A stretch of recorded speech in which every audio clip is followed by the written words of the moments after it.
Hello students, कैसे हैं आप सभी। मैं दिव्यांशु पांडे आपका स्वागत करता हूं बोर्ड एग्जाम क्लासेस के आज के सेशन में। आई होप आपकी प्रिपरेशन क्लास 10 बोर्ड एग्जाम 2026 की काफी बेहतरीन चलती होगी। लेकिन कुछ ऐसी मेजर मिस्टेक्स होती हैं जिसको आप लगातार दोहराते रहते हो और वो मिस्टेक्स आपके रिजल्ट को रूइन कर सकती हैं। इसलिए उन टोटल 9 मेजर डेडली मिस्टेक्स के बारे में हम आज जानेंगे जिसको आपको अवॉइड करना है। किस तरीके से आप उसको अवॉइड करेंगे, क्या आपकी बेहतर स्ट्रेटजी होनी चाहिए इन बचे दिनों में, उसको हम जानने का प्रयास करेंगे। अगर आप इस चैनल पर नए हो तो इसको सब्सक्राइब कर लो, साथ ही साथ वीडियो को लाइक और शेयर जरूर करते जाओ। हमारे मोदी जी लगातार आपके साथ इंटरेक्शन करते रहते हैं और इस साल भी उन्होंने 9th एडिशन का परीक्षा पर चर्चा किया हुआ था। तो लगातार एग्जाम उत्सव के रूप में हमारे एग्जाम को लेना चाहिए, किसी भी तरीके से किसी भी प्रकार का स्ट्रेस नहीं लेना चाहिए। लेकिन फिर भी कुछ ना कुछ गलतियां हो जाती हैं जिससे कि आपके मिस्टेक्स इतनी बढ़ जाती हैं कि वो आपके रिजल्ट को काफी इम्पैक्ट डाल देती हैं। अब वो इम्पैक्ट अच्छा रहता है कि बुरा रहता है वो तो आपका रिजल्ट ही बताएगा, लेकिन वो मिस्टेक्स आपकी ना हो सके। और अगर अभी आप कर रहे हो और अभी आप रीचेक करना क्या कर रहे हो आपकी नहीं, तो उसको आप सही करने की अब पूरी कोशिश जरूर करिएगा। तो ये 9 जो क्रिटिकल प्रिपरेशन मिस्टेक्स हैं जिनको हमको अवॉइड करना है, उसमें सबसे इंपॉर्टेंट मिस्टेक है not reading the syllabus carefully. बहुत सारे बच्चे होते हैं कहते हैं कि अच्छा क्लास 10th है, हमारे पास मैथ है, साइंस है, सोशल साइंस है, इंग्लिश है, हिंदी है, अब इसकी हम प्रिपरेशन करना शुरू कर देंगे। और सीबीएसई जो लगातार जो भी आपका बोर्ड हो, चाहे वो सीबीएसई हो या फिर आईसीएसई हो, वो जब अपने एग्जाम करिकुलर को नोटिफाई करता है तो अधिकतर ये होता है कि जो आपके कोचिंग वाले हैं, आपके स्कूल के टीचर्स हैं, वो आपको इन्फॉर्म नहीं करते हैं, और या फिर इन्फॉर्म करते हैं तो आप तक वो इन्फॉर्मेशन नहीं पहुंच पाती है। और इससे पढ़ना क्या है, एग्जाम में क्या पूछा जाएगा, एग्जाम का पैटर्न क्या रहेगा, आप उस पर ज्यादा फोकस नहीं कर पाते हो। आप सिर्फ क्या करते हो, जितने भी उसमें चैप्टर्स दिए हैं फटाफट आप पढ़ते चले जाते हो। अगर आप सीबीएसई की ही बात कर लोगे, जैसे कि एनसीईआरटी काफी बेस्ट बुक है और वहीं से आपके सबसे ज्यादा क्वेश्चंस आते हैं, लेकिन जो एनसीईआरटी सीबीएसई की जो बुक है एग्जाम पैटर्न से वो बिल्कुल अलग है।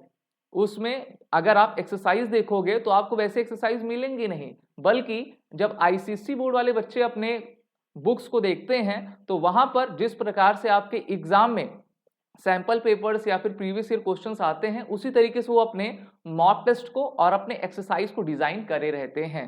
तो यहां पर आपको काफी समझने की जरूरत है। तो सिलेबस को अगर हमको केयरफुली रीड करना है तो सबसे पहले एग्जाम करिकुलर को हमको देखना होगा। और अभी तक अगर आपने नहीं देखा है तो उसको प्लीज एक बार विजिट कर लीजिएगा। वो एक मीम में कहा गया है ना, if you could go ahead and read the syllabus that's be great. ठीक है, ये आपके लिए काफी बेहतर रहेगा। और वॉरेन बफेट ने तो पहले से कह के रखा है, an idiot with a plan can beat a genius without a plan. तो देखिए, आप जीनियस बनिए और आपके पास प्लान जरूर होना चाहिए। तो प्लान क्या है, सबसे पहले अपने सिलेबस को अच्छे तरीके से रीड करने का, कि कौन से चैप्टर आ रहे हैं, कहां से आ रहे हैं, ठीक है, उस चैप्टर से रिलेटेड एग्जाम पैटर्न क्या है, MCQ, assertion based question, case study, short answer, long answer, इनको आप जरूर देखते जाइए।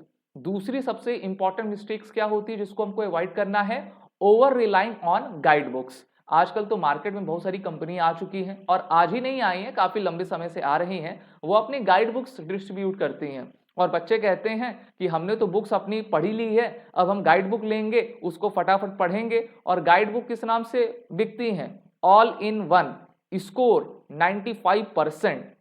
देखिए, अगर आप गाइड बुक्स पढ़ना अच्छी बात है जिससे कि आपको क्वेश्चंस मिल जाते हैं, लेकिन जिस तरीके से बोर्ड में एग्जाम के क्वेश्चंस को फ्रेम किया जा रहा है, वो आपके मेंटल एबिलिटी को टेस्ट करना चाहते हैं कि आपके पास क्रिटिकल एनालिसिस, क्रिटिकल थिंकिंग कितनी है, जबकि गाइड बुक्स में इसका अभाव रहता है, यानी कि उसकी कमी रहा करती है। इसलिए हम कहेंगे इससे आप बचिए। और तीसरा, स्किपिंग रेगुलर रिवीजन। बहुत सारे बच्चे क्या करते हैं, लगातार न्यू चैप्टर वो पढ़ते जाते हैं। उन्होंने मैथ को 2 घंटे पढ़ा, फिर 2 घंटे बाद साइंस को पढ़ा, फिर इंग्लिश को पढ़ा, और फिर नेक्स्ट डे इसी तरीके से वो करते जाते हैं। जबकि जो पढ़ा हुआ है उसको शाम को वो रिवीजन करना भूल जाते हैं। तो अगर आप रेगुलर रिवीजन को स्किप करेंगे तो ये आपके लिए बिल्कुल भी अच्छा नहीं है। और रिवीजन भी करते जाइए, साथ ही साथ अपनी राइटिंग स्किल को बेहतर करिए, क्योंकि इसी से आपके मार्क्स इंप्रूव होते जाएंगे। यहाँ पर आप देख सकते हो जैसे कि एक बच्चा मैथ का कोई इक्वेशन सॉल्व कर रहा है तो वो क्या कर रहा है, डायग्राम भी बना रहा है, साथ ही साथ जो इम्पॉर्टेंट आप कह सकते हो कि डिफिनीशन से उसको अंडरलाइन कर रहा है और अपनी प्रैक्टिस कर रहा है। तो सिर्फ देख करना पड़िए, बल्कि उसको लिखते जाइए और डायग्राम बनाने की पूरा आप ट्राई करिए, ठीक है। डायग्राम जितना आपका नीट एंड क्लीन रहेगा उतने बेहतर मार्क्स आपको मिलते जाएंगे। फोर्थ अवॉइडिंग पॉइंट क्या है, इग्नोरिंग पास्ट ईयर पेपर्स। बहुत सारे बच्चे होते हैं कहते हैं कि अरे ठीक है, हमने तो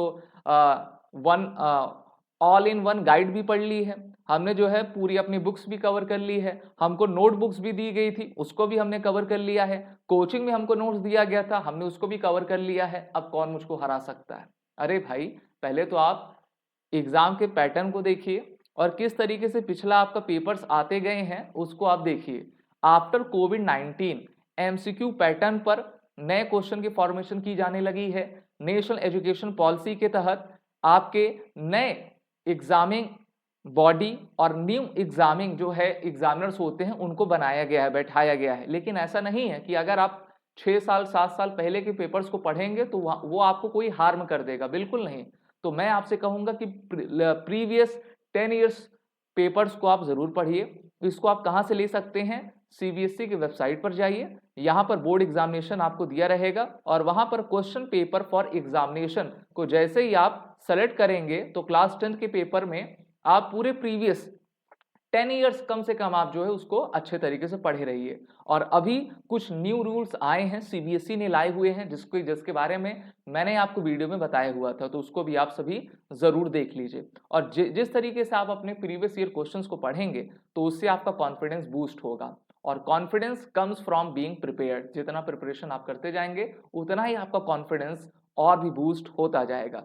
इसी के साथ प्रीवियस ईयर क्वेश्चंस को पढ़ने के साथ आप अपने सेल्फ असेसमेंट को अवॉइड बिल्कुल ना करिए कि आपने कहा कि हाँ हमने जो है प्रीवियस ईयर क्वेश्चंस को पढ़ लिया है अब तो कोई दिक्कत नहीं है, बल्कि आप अपना सेल्फ असेसमेंट करिए। सेल्फ असेसमेंट कैसे करोगे, सबसे पहले मॉक टेस्ट देकर। आप कहोगे सर मॉक टेस्ट हम कहाँ से लें, बहुत सारी कोचिंग्स होती हैं जो कि मॉक टेस्ट आपको पैसे में देती हैं, लेकिन आपको पैसा नहीं लगाना है। आप फिर से एक बार सीबीएसई की वेबसाइट पर जाइए जहां पर सैंपल पेपर्स आपके दिए रहते हैं और सैंपल पेपर्स को ज्यादा से ज्यादा आप लगाइए, ठीक है। इससे क्या होगा, आपकी सेल्फ असेसमेंट होगी और आप देखिए कि विद इन टाइम फ्रेम जो आपको 2.5 घंटे 3 घंटे का समय दिया जाता है उसमें आप सभी क्वेश्चंस को लगा पा रहे हैं कि नहीं, क्या आपसे छूट रहा है, कहां पर आपके वीक पॉइंट्स हैं। तो जितना आप सेल्फ एसेस आपको अपने आप को करोगे वो उतना बेहतर रहेगा। आपके बड़े भाई बहन हैं, आपके टीचर्स हैं, आप उनको अपने सैंपल पेपर जो आपने आंसर राइटिंग की हुई है उनको दिखाइए और उनसे रिक्वेस्ट करिए कि सर भैया दीदी आप एक बार फिर से इसको देख लीजिए और अपने तरफ से मुझको मार्किंग देते जाइए। नेक्स्ट जो आपका मिस्टेक है जिसको अधिकतर बच्चे करते हैं, पुअर टाइम मैनेजमेंट। ना उठने का समय, ना सोने का समय, ना खाने का समय, ना पढ़ने का समय, जब मन चाहा कर लिया। तो ऐसा बिल्कुल ना करिए, ठीक है। कहते हैं ना wake up early in the morning, तो सुबह जल्दी उठिए, 4 बजे 5 बजे तक आप उठ जाइए। अभी तो जाड़े का समय चल रहा है, अच्छी बात है, ठीक है। जो डिसिप्लिन में रहेगा तो अपने टाइम मैनेजमेंट को काफ़ी अच्छे तरीके से कर लेगा। और आप टाइम डिवाइड करिए कि ये जो सब्जेक्ट है मुझको इसको कितना समय देना है ना।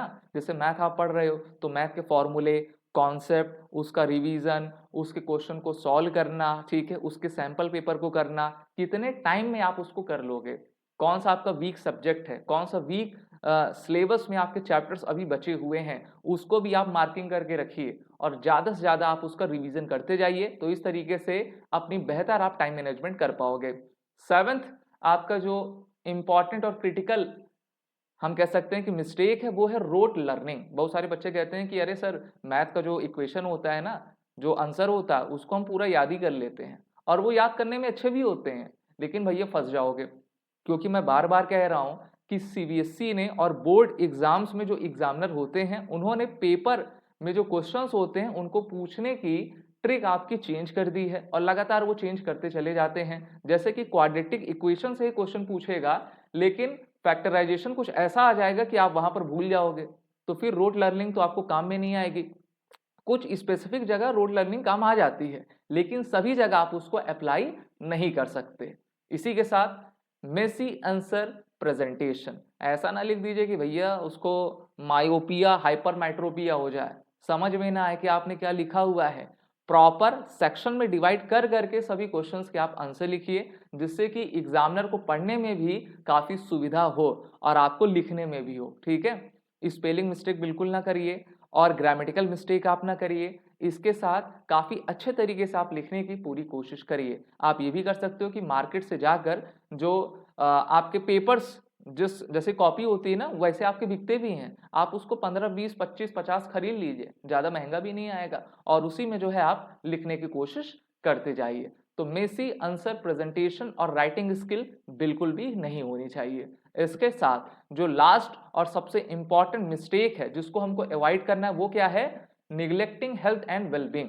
बहुत सारे बच्चे होते हैं, काफी वो सोचने लगते हैं, अरे यार ये तो छूट गया, उतना हमको रिवीजन नहीं हो पाया है, रिवीजन मुझको 2 से 3 बार करना था, अभी तक तो मेरा सिलेबस नहीं खत्म हुआ है। ऐसा बिल्कुल भी ना सोचिए। ठीक है, धीरे धीरे रे मना धीरे सब कुछ होए, माली सींचे 100 घड़ा, ऋतु आए फल होए। तो इसी तरीके से अपने मेंटल फिटनेस का ध्यान रखिए, आप योग करिए, प्राणायाम करिए, एक्सरसाइज करिए। ठीक है, लगभग 1 किलोमीटर की आप रनिंग भी कर सकते हो। इससे आपका फिजिकल हेल्थ और मेंटल हेल्थ दोनों ही काफी बेहतरीन रहेगा और आप जो भी पढ़ेंगे आपको अच्छे तरीके से याद हो जाएगा। इसके लिए मैंने एक वीडियो भी बनाई है जिसका टाइटल है board exams 2026 how to reduce exam stress. साथ ही साथ बोर्ड एग्जाम क्लासेस को आप सभी यूट्यूब पर फॉलो करते रहिए। हम लगातार sample questions, important math science के जो पेपर्स होते हैं, क्वेश्चंस होते हैं, उनको देते रहते हैं, आपको एग्जाम की ट्रिक्स बताते हैं, और जो भी इंफॉर्मेशंस बोर्ड्स के द्वारा दी जा रही हैं उसको भी हम आपको लगातार बता रहे हैं। और ये भी कहना चाहूंगा कि सोशल मीडिया से जरूर दूरी बनाए रखिए जब तक आपके एग्जाम नहीं हो जाते हैं। So believe in yourself and score as much as possible. Okay, confidence अपने आप में रखिए, बोर्ड एग्जाम को फॉलो करिए और इस चैनल को सब्सक्राइब कर लीजिए। हम आपके लगातार साथ बने हुए हैं। Wish you all the best.